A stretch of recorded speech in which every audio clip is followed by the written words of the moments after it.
show us one where you put quite a bit of energy in the system early in your backswing. Okay.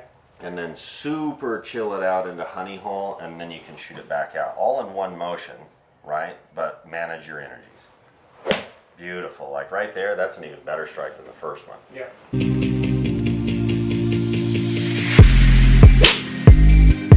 Let's talk about how finding the honey hole, one of your terms, Honey hole, baby.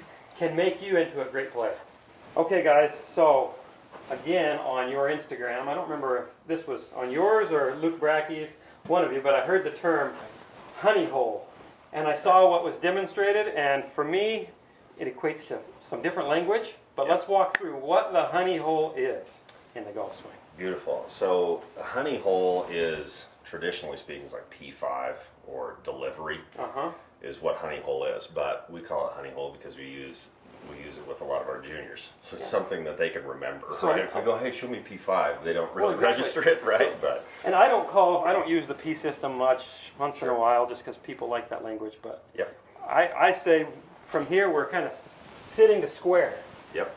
And that's how we begin to kind of shallow the golf swing and create some pelvic depth, right? Sure, sure. So exactly. Let's walk up to the top of the backswing and then show me what honey hole is. Okay, perfect. Yeah, so one, I think when we're looking at honey hole, you look at all these different swings on tours, obviously really, really high level swings, and you see all kinds of differences, right? From like Matt Wolf in the backswing compared to Adam Scott, they look very different. Even at impact, at times we'll see differences, right? The golf club will be in different positions, right? Like you see a guy like Neem and the golf club's way like super low, the grip's low. Hogan, the grip's low.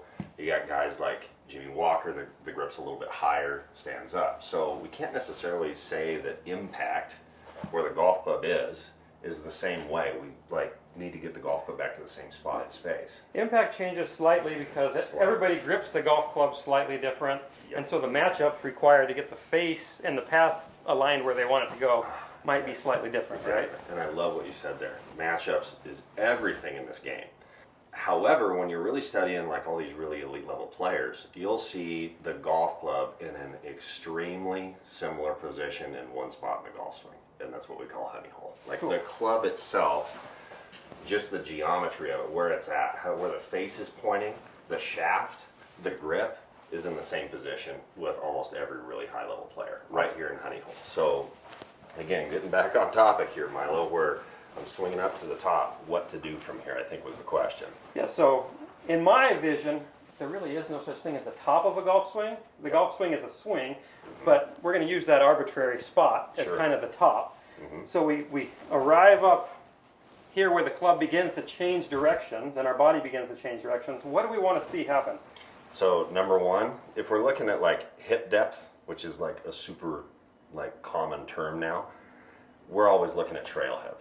We don't really necessarily care about what's going on in this lead hip because I can move this lead hip correctly, but the trail hip I don't maintain or create depth in it, and now I'm an extension. So problem, right? So from here we want trail hip depth, and just that little move, look at what the golf club does. I didn't do anything up here at all with my arms, hands, nothing, right? It lowers everything kind of down. It lowers everything down, exactly. And you can do some different kinds of things just to get the golf club in different positions back there if you wanted to, with maybe your arm structure. You could go internal rotation, that gets the head a little bit deeper if you wanted to do that, especially with guys that like to draw it, that's helpful. You can do some stuff with your hands where we got lead wrist, flexion to control the face just a little bit more. All that stuff, again, that's in matchups. But just generally where the instrument is located, if I just sit only that, now the golf club's in honey hole. And this is what we actually deem as the finish of the backswing. So we'll put energy in, and float to here. That's the finish of the backswing in our minds at our academy. Cool. We're floating into here, that's it. So your goal is to float to there and then let the energy go. Float to honey hole, turn, and shoot it out into finish. Awesome. Well, we've got one of your assistants or another coach here at in your academy here. Remind me your name, TJ? Yeah, TJ Kathenberg. Okay. Yep. We're going to let him be the demonstrator and hit a shot for us because I've already seen you hit it and know you can do it. Yep. So, walk me through your feels to get to honey hole and to deliver that nice strike. Yeah. So the way that I float into honey hole is, and again, we're talking about top of the backswing, but kind of the finish of the backswing in my mind is that honey hole place, right?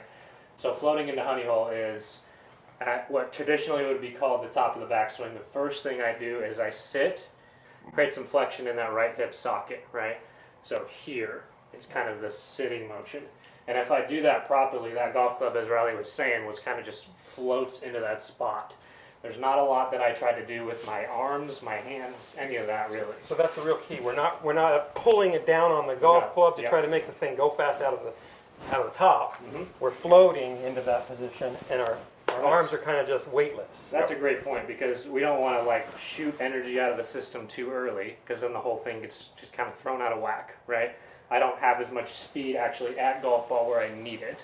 So that's why we kind of hold on to it a little longer, sit, and now from here I'm able to shoot all the energy out of the system that way, not here, right? Awesome. So it looks a little something like this.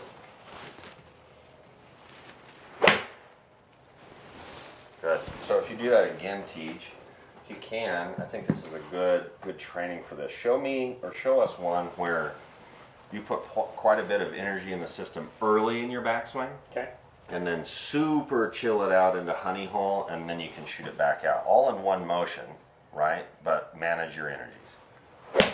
Beautiful. Like right there, that's an even better strike than the first one. Yeah. And you'll notice how like chilled out up here it is. It's like energized, right? Once he energizes it, then it's floating. This is all organization time up here. And I think that's why I like your term of there's not necessarily a top of the backswing position.